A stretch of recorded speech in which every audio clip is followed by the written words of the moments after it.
एक छोटा सा बच्चा जो 7वीं 8वीं में, वो कहता है मैं डॉक्टर बनूंगा, वो अपनी गली मोहल्ले में जाता है, गली मोहल्ले वाले पूछते बेटा क्या बनेगा बड़ा होके, वो कहता है मैं कल डॉक्टर बनूंगा। वो कहते तेरा बाप ही बनेगा भी।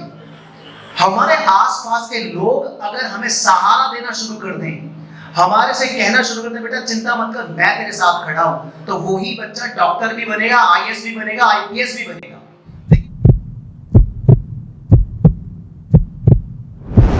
आप जितने भी लोग बैठे हैं, कहीं ना कहीं किसी ने अपने दादा दादी नाना नानी से कहानियां सुनी होंगी। मैंने भी सुनी है, आप लोगों ने भी सुनी होगी। वो जो कहानियां होती थी सर, जो कहानियां होती थी मैम, उन कहानियों में एक अलग सा मोरल होता था। उन कहानियों के लिए हम रात में वेट करते थे कि कब हमारी दादी, कब हमारी नानी अपने साथ सुनाएंगी, और सोने से पहले एक मजेदार कहानी सुनाएंगी। बिना कहानी सुने नींद ही नहीं आती थी। अब उस कहानी से कई सारी प्रेरणा मिलती गई, और उन प्रेरणा से मैं खुद कब एक कहानी बन गया मुझे खुद नहीं पता चला। मेरी कहानी की शुरुआत में चलिए आपको बताता हूं। मेरा नाम संदीप मुदगल है, और लगभग पिछले 20 साल से मैं एजुकेशन के फील्ड में हूं। लगभग लाखों लोगों को आज ट्रेनिंग दे रहा हूं। भारत का कोई भी ऐसा कोना हिस्सा नहीं होगा जहां क्लासेस ना चलती हो मेरी ऑनलाइन। इसके अलावा 70 से 75 75 कंट्रीज में मेरी क्लासेस चलती है। मैं कभी नहीं सोचता था कि मैं इतने लेवल पे आ जाऊंगा, लेवल पर लोगों को क्लासेस या ट्रेनिंग दे पाऊंगा। अब मैं कहानी शुरू करता हूं अपनी। एक साधारण से परिवार में मेरा जन्म हुआ। गरीब परिवार लोगों की नजरों में था। मेरी 2 बहनें, एक बड़ी और एक छोटी। दिल्ली के एक सरकारी स्कूल से मैंने अपनी पढ़ाई की। बहुत सपने थे मेरे लाइफ में आगे बढ़ने के लिए, लेकिन सपनों के लिए कहा जाता है ना, पीछे आपके पास एक फाइनेंस होना, एक मजबूती होना, वो नहीं थी। बहुत सपने थे कि किसी भी चीज के लिए बच्चे कंप्यूटर कोर्सेज करते थे। मेरा भी सपना था कि मैं जेटकिंग में जाऊं, वहां से हार्डवेयर नेटवर्किंग का एक कोर्स चलता था जिसकी 50,000 फीस हुआ करती। 2001 2002 में बड़ा फेमस था। मैं गया, मैं ऐसे ही चला गया अपने किसी एक मित्र के साथ। वहां पे देखा तो उन्होंने बताया कि 50,000 रुपए कोर्स की फीस है, और मेरे जेब में 5 रुपए नहीं थे, लेकिन चला गया था। अब मैं आया घर पे निराश हुआ, किसी से कह नहीं सकता था कि स्थिति इतनी दयनीय थी। अब मैं दिमाग में सोच रहा था कि परिवार में मेरे पिताजी को भी कोई उनके पारिवारिक मतलब परिवार का कोई व्यक्ति हेल्प नहीं करता था। बहुत ऑब्जर्व करता था कि क्या होगा जिंदगी में, कैसा करूंगा। एक दिन बड़ा मैं निराश था। मुझे लगा कि पढ़ाई में मुझे लग रहा है कि सरकारी स्कूल से पढ़ा हूं, और मेरी इंग्लिश भी इतनी स्ट्रांग नहीं थी, कुछ नहीं था। 10वीं क्लास में जब था मैंने सोच लिया कि मैं काम करूंगा, अब पैसा कमाऊंगा, अपने परिवार को बहुत खुशियां दूंगा। तो मैंने पढ़ाई छोड़ने का निर्णय ले लिया 10वीं में पास करने के बाद। एग्जाम देने के बाद कि मैं पढ़ाई कंटिन्यू नहीं करूंगा। मैंने किसी एक अंकल थे, मतलब गली मोहल्ले में, वो हलवाई का काम करते थे। तो दिवाली पर दिवाली लगाने के लिए वो इधर उधर कई जगह जाते थे। मैं उनके पास गया, मैंने कहा चाचा जी मुझे ना काम करना है। उन्होंने कहा बेटा तुम पढ़ाई करो। नहीं, मैंने कहा मैं काम करूंगा। मैंने कहा मुझे बाहर जाना है, मुझे कुछ करना है। तो उन्होंने कहा कि तुम्हारे घर वाले भेज देंगे। मैंने घर वालों को आप छोड़ो, मैं घर पे किसी को बताई नहीं रहा कि क्या कर रहा हूं मैं, आप मुझे बताओ कि करना क्या है और कैसे आगे बढ़ सकता हूं। तो मुझे वो मयूर विहार ले गए। वहां छोटी दिवाली थी उस दिन, और उनके साथ मैंने देखा कि काम करने के लिए जो काम कर रहे थे हलवाई का, तो मैंने उन्होंने कहा कि भाई जो वहाँ के मालिक थे कि बच्चा है चाहता है कुछ करना है, तो वहाँ पर हलवाई में आपने देखा होगा बच्चे वगैरह भी काम करते। तो मैं भी 10वीं के बाद गया, तो मैंने भी शुरू किया। 200 रुपये उस दिन शाम को मिले, लेकिन उस दिन वहीं रुकना था। मैंने घर पे बताया लैंडलाइन फोन पे पड़ोस में कि भाई मैं आज नहीं आ पाऊंगा। मैं एक अपने दोस्त के घर पर रुका हुआ, उसके घर पर कुछ कार्यक्रम है दिवाली का छोटा, तो वहां उसने रोक लिया है। घर पे किसी को नहीं बताया। बड़ी दिवाली की अगले दिन बड़ी दिवाली थी। शाम को वेट कर रहे थे। मैं 4-5 बजे तक आया। 2 दिन के 400 रुपये मिले मुझे। मैंने घर पर आकर दिया और फिर सच्चाई बताई कि मैंने काम किया। मेरी सिस्टर, बड़ी बहन, एक प्राइवेट स्कूल में पढ़ाती थी। जब उसे पता चला कि संदीप तुमने एक हलवाई की दुकान पे काम किया, ठीक है काम किया, लेकिन कभी कुछ चीजें शेयर किया घरों मेरे से। मेरी बड़ी बहन मेरी एक दोस्त की तरह थी, उसको मैंने बताया कि मैं प्रेशर नहीं डालना चाह रहा था कि मैं अंदर से कितना दुखी हूँ। उसने कहा कि लाइफ में आगे बढ़ने के लिए ना आज हम बैठेंगे शाम को और मैं तुम्हें बताऊंगी कि हकीकत में तुम्हें कैसे करना और मैं उसमें तुम्हारी मदद करूंगी। मैंने ठीक है। शाम को मैं अपनी बड़ी बहन के साथ बैठा, उसने कहा कि आने वाले समय में और इस समय में कम्युनिकेशन स्किल्स और आपकी इंग्लिश पर कमांड होनी बहुत जरूरी है। It is very important to have good command over your spoken English and English communication. मैंने कहा कि उसके लिए भी मुझे कोर्स करना पड़ेगा। उसने कहा शुरुआत मैं करवाऊंगी, तुम चिंता मत करो। वो 8वीं तक एक प्राइवेट स्कूल में पढ़ा रही थी। अब ट्यूशंस के 5 बच्चे उसके पास आ रहे थे। उसने कहा कि उन 5 बच्चों के साथ अगले दिन तुम मेरे साथ बैठना, कि जो मैं उन्हें बताऊंगी तुम उसको ऑब्जर्व करना। उसने उन्हें कुछ एक इंट्रोडक्शन टाइप में बताया कि अपने बारे में थोड़ा सा इंग्लिश में बोलना सिखाया उन बच्चों को। मैं नोटिस कर रहा था कि मेरी बहन की इंग्लिश स्किल थी लेकिन इतनी भी नहीं थी। तो जब मुझे पता चला कि मेरी सिस्टर को है, मैं उस समय सीरियसली नहीं ले रहा था इसका इंग्लिश को। अब उसने जब पढ़ाना शुरू किया, हिंदी में मेरा कॉन्फिडेंस बहुत अच्छा था। तो उसने कहा कि मैं स्कूल जा रही हूँ, अब इन 5 बच्चों के साथ बैठकर इनके साथ देखने की क्या करना है क्या नहीं करना। मैंने उन 5 बच्चों को कहा कि बच्चों ये जो इंट्रोडक्शन दिया है ना, तुम आप इसे रटो मत, इसको लिखो मत बार बार। मेरी सिस्टर ने कहा था लिखवा दियो। मैंने कहा कि लिखो मत, आपको एक एक बच्चे को अपने घर की गली में जाना है और एक बच्चे को 10 परिवार के अंदर जाकर अपने बारे में इंग्लिश में 5-10 लाइन बोलनी जो भी बताई गई है, इससे इंग्लिश मजबूत होगी। मैंने ऐसे ही बोल दिया। तो उन्होंने कहा ऐसा होगा भैया? मैंने हाँ करो। तो 5 बच्चे गए अपनी अपनी गलियों में, अब मोहल्ले में गए, अलग अलग तरीके से वो जो चीजें उन्होंने बोली। जब अब मैं 20-22 साल पहले की बात बता रहा हूँ। अब उन्होंने जैसे बोलना शुरू किया, घर में तो भाई अगर 2 बच्चे को इंग्लिश में बोलते तो लोग ऐसे इंप्रेस हो जाते थे। अब वो इंप्रेस हो गए कि क्या बात है, छोटे से 8वीं-9वीं का क्लास का बच्चा इंग्लिश में इंट्रोडक्शन दे रहा है। अगले दिन उन्होंने अपने घर वाले जो परिवार थे उनके, उन्होंने एक बच्चा अपना उन बच्चों के साथ भेज दिया। मतलब 50 बच्चे 5 बच्चों के साथ और आ गए। वो मेरी बहन एक बच्चे से 100 रुपए लिया करती थी फीस। मैंने कहा यार मैं तो 200 रुपए की हलवाई की दुकान पे काम कर रहा था, यहाँ पर ये 50 बच्चे एक साथ जब भीड़ अगले दिन आई तो मेरी सिस्टर ने मुझे क्या करा दिया था तुम 5 बच्चों को तुमने? मैंने कहा मैंने तो कुछ नहीं कहा था, मैंने बोलने लगा था कि बोलना अपने घर जाके। और 50 बच्चे आ गए पढ़ने के लिए, अब क्या करना है, कैसे पढ़ाना है, मुझे तो कुछ भी नहीं पता। अब तो आगे तेरे को पढ़ाना है। मैंने भी बहन से कहा तेरे को पढ़ाना है। अब तो कह रहे सुन आप मिलकर ना प्लान करते हैं इनको कैसे हम हैंडल करेंगे, क्या करेंगे। उसने कुछ फॉर्मूलाज बनाए। उसने एक बनाया SMSGCE और V, इस तरह से 4-5 पॉइंट्स उसने मुझे देखी। इसका ना मैंने उससे पूछा ये SEGV क्या बनाया, ये क्या है ये? उसने कहा था S का मतलब है अब इनको ना एक सर्वाइवल मेथड से ना इन्हें उठाएंगे। मैंने कहा सर्वाइवल मेथड क्या है? उसने कहा इंग्लिश को सीखने के लिए सबसे पहले ना इन बच्चों को ना उसने अलग ही तरीके से कहा कि इनको जो लाइफ में छोटी छोटी चीजें हैं जैसे मेज, कुर्सी, पंखा, घड़ी, इनको आदत डलवाएंगे कि आज से अपने घर में ये इन शब्दों का यूज नहीं करेंगे, इन्हें इंग्लिश में बोलेंगे। सब कुछ हिंदी में बोलेंगे लेकिन ये इंग्लिश में बोलेंगे। एक बच्चा अपने घर में जब छोटा होता है तो अपनी सर्वाइवल हिंदी से बोलना शुरू करता है। बोलता है मम, तो उसकी मम्मी लाके पानी पिला देती है। मेरी बहन ने कहा कि मम बोलता है, वो चिच्ची बोलता है, पीपी बोलता है। तो ये जो सर्वाइवल मेथड है ना इनको देना है।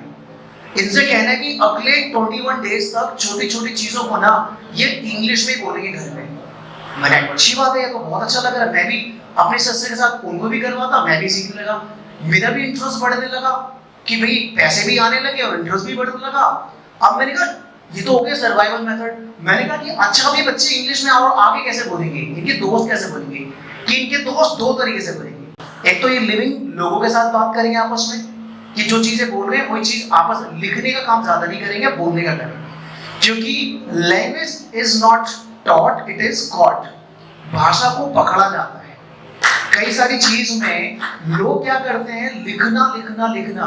राम जाता है हम बचपन में ऐसे पढ़ते थे, बच्चे पढ़ाते थे, कोई से टीचर जिन वाक्य के अंत में ता है, ती है, ता है आता है, वो प्रेजेंट इंडेफिनिट, राम जाता है, राम जा ही रहा है, रुक ही नहीं रहा। बच्चे से इंसान बड़ा हो गया, उसके बच्चे पूछ रहे पापा आपका राम कहाँ था, क्या था? वो कह रहा क्यों कि मेरा भी राम शुरू हो गया है। 10 सेंटेंस क्लास में 20 सेंटेंस घर के लिए लोग ऐसा करते थे। मेरी सिस्टर ने कहा राम जाता सीधा सोता, कुछ नहीं कराएंगे यहाँ पे कि यहाँ पर 10 सेंटेंस क्लास में 20 सेंटेंस घर के लिए, ऐसा कुछ नहीं होगा। केवल टू दी पॉइंट आपको कॉन्वर्सेशन करनी है बच्चों के साथ। मेरे से भी कहा कि इनको करानी है, तुम्हें भी करनी है। तो मेरी सिस्टर मेरी एक गुरु बनी, मेंटोर बनी। हर किसी के लिए मेंटोर जरूरी होता है। उसने मुझे कराना शुरू किया। फिर मेरे अंदर जो एक, मैंने सोचा कि अपनी स्टडी को कंटिन्यू करूंगा। रिजल्ट आ गया 10th का, मेरे अच्छे मार्क्स आए। उसने कहा कि जाना शुरू करो। मेरा स्कूल था, आपने सबने सुना होगा, चांदनी चौक दिल्ली के अंदर है। तो मेरा स्कूल वहीं सारा फॉरेनर्स घूमते रहते हैं, जामा मस्जिद, रेड फोर्ट, ये सारे वहीं पे थे। अब मेरे लिए प्लस पॉइंट ये हुआ कि मैं 11th क्लास में अपने स्कूल जाना शुरू किया। स्कूल खत्म होने के बाद मुझे मौका मिलता था कि मैं जाऊं, ट्रैवल एजेंट्स जो होते थे वहां फॉरेनर्स आते थे। मैंने कहा उनसे भी मुझे कुछ एडवांटेजेस मिलेंगे। मैं वहां गया एक ट्रैवल एजेंसी के पास। मैंने कहा भैया मुझे इंग्लिश के अंदर कमांड करनी है। उसने कहा इंस्टीट्यूट जाओ। मैंने कहा इंस्टीट्यूट नहीं जाऊंगा, इंस्टीट्यूट वाले क्या कराते मुझे पता है, इंस्टीट्यूट नहीं जाना। मुझे समझ आ चुका था कि इंस्टीट्यूट वाले क्या करा रहे हैं। मुझे प्रैक्टिकल करना है, किसी भी लैंग्वेज को प्रैक्टिकल जितना ऑब्जर्व कर सकते हैं करना है। अब वहां पर उसने कहा कि चलो ठीक है, हमारे गाइड के साथ आप फॉरेनर्स जो रिसीव करते हैं इंटरनेशनल एयरपोर्ट में वहां जाना, वहां से रिसीव करना, उनके साथ देखना क्या कॉन्वर्सेशन चल रही है। उनके साथ red fort, Jama Masjid, red lotus temple, जितनी भी जगह थे, चांदनी चौक में, दरीबा, शॉपिंग कराने के लिए जाना, सब चीज मैं ऑब्जर्व करता था बड़ा गौर से कि क्या कर रहे हैं, क्या डिस्कशन कर रहे हैं। करते करते करते करते बहुत कुछ वहां से सीखने के लिए मिला कि हाँ ऐसे भी हो सकता है। एक दिन जो गाइड था, मुझे आज भी याद है, उसकी तबीयत खराब थी। तो मेरे जो ट्रैवल एजेंट के जो बॉस थे, उन्होंने कहा कि संदीप अगले दिन तुम्हें कुछ फॉरेनर्स आ रहे न्यूजीलैंड से, उनको रिसीव करना है, जाना है और साइट सीइंग कराना है। मेरे को बड़ा अच्छा लगा कि आज मौका मिला है 6-7 महीनों बाद मुझे कुछ करने का, मैं कुछ करके दिखाऊंगा। मैं गया, ड्राइवर को लिया, एयरपोर्ट गया, रिसीव किया फॉरेनर्स को, चेक इन कराया होटल्स के अंदर, फिर कैब से लेकर उन्हें साइट सीइंग कराया। सब कुछ इंग्लिश में कॉन्वर्सेशन चल रहा था, शॉपिंग कराया, कुछ पैसे वहां से मिले, पैसा भी मिल रहा था, ज्ञान भी मिल रहा था, सीखते हुए आगे भी बढ़ रहा था। नॉन लिविंग फ्रेंड्स बनाए, उनसे भी बात करता था। लिविंग फ्रेंड्स जहां पे मौका मिला वहां शुरू कर दिया।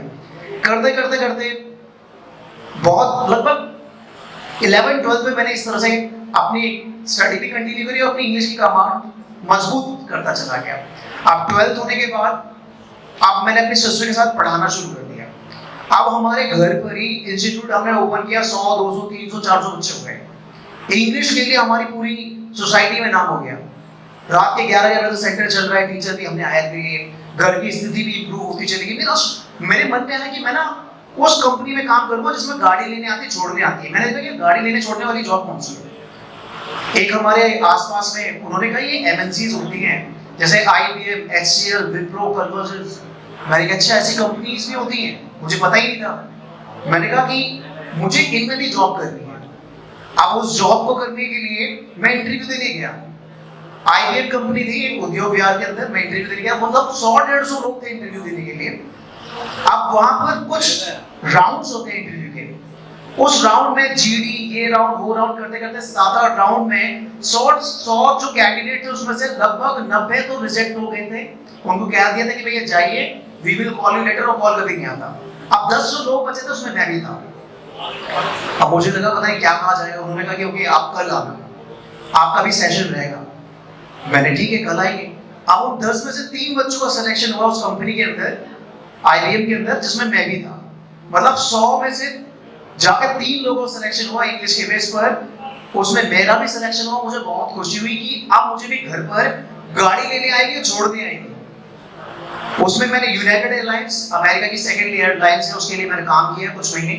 उसके बाद HCL, Wipro, convergence, Jindal group, इतनी कई सारी कॉर्पोरेट इंडस्ट्री थी जिसमें मैंने अपनी इंग्लिश कम्युनिकेशन पर और उसके बेस पर काम किया। फिर लगभग 2012 में मुझे लगा कि यार अब मुझे कॉर्पोरेट में काम नहीं करना, मुझे इस टीचिंग और ट्रेनिंग इंडस्ट्री में दोबारा जाना है। उसके बाद मैं मुखर्जी नगर, आपने सुना होगा, दिल्ली के अंदर, जहाँ पर UPSC aspirants, SSC, CPO, CGL government job की तैयारी करते हैं। मुझे वहां जाने का मौका मिला। वहां जाके मैं कई ट्रेनर और टीचर से मिला। जो इंग्लिश ही पढ़ाते थे। जब मैंने उनसे इंटरेक्शन किया, मैंने इंग्लिश में डिस्कशन शुरू किया, उन्होंने मुझे हिंदी में कहा कि संदीप जी आप हिंदी में बात करिए। मैं बड़ा हैरान कि यार इंग्लिश की टीचर हैं ये और इंग्लिश नहीं बोल रहे हैं। तो यूपी वो पूरा हिंदी पे आए थे जो मुखर्जी नगर है। अब मुझे वहां पे लगा कि यहाँ पे बहुत बड़ा नाम बनेगा। तो वहां पर मैं एक ट्रेनर थे, टीचर थे धर्मेंद्र कुमार, उनके साथ पार्टनरशिप की। DSL इंग्लिश करके एक इंस्टीट्यूट है जहाँ 10 मिलियन आज सब्सक्राइबर हैं यूट्यूब पर, 5 चैनल्स हैं, 10 मिलियन क्रॉस कर चुके हैं। कई सारे लाखों लोग आज ऑनलाइन ट्रेनिंग ले रहे हैं। उनके साथ 2012 से लेकर आज 2024 है उसी संस्था में हमने उसको बढ़ाया। 2012 में शुरुआत की थी हमने दोनों ने मिलकर, और आज वो हर कोने कोने तक है। और आज भी मैं कई सारे ऐसे क्षेत्र में लोगों को एक कहानी, मेरी आज कहानी बना दी है कई सारे लोगों ने, कि आसपास के लोग जब मेरे पास वो कहते थे तेरे बस की नहीं है, ये नहीं है, वो नहीं है। हमारे आसपास के लोग में बहुत सारे लोग हैं जो हमारे सपनों को तोड़ने का काम करते हैं। समाज में बहुत ऐसे लोग हैं जो चाहते ही नहीं बच्चा आगे बढ़े।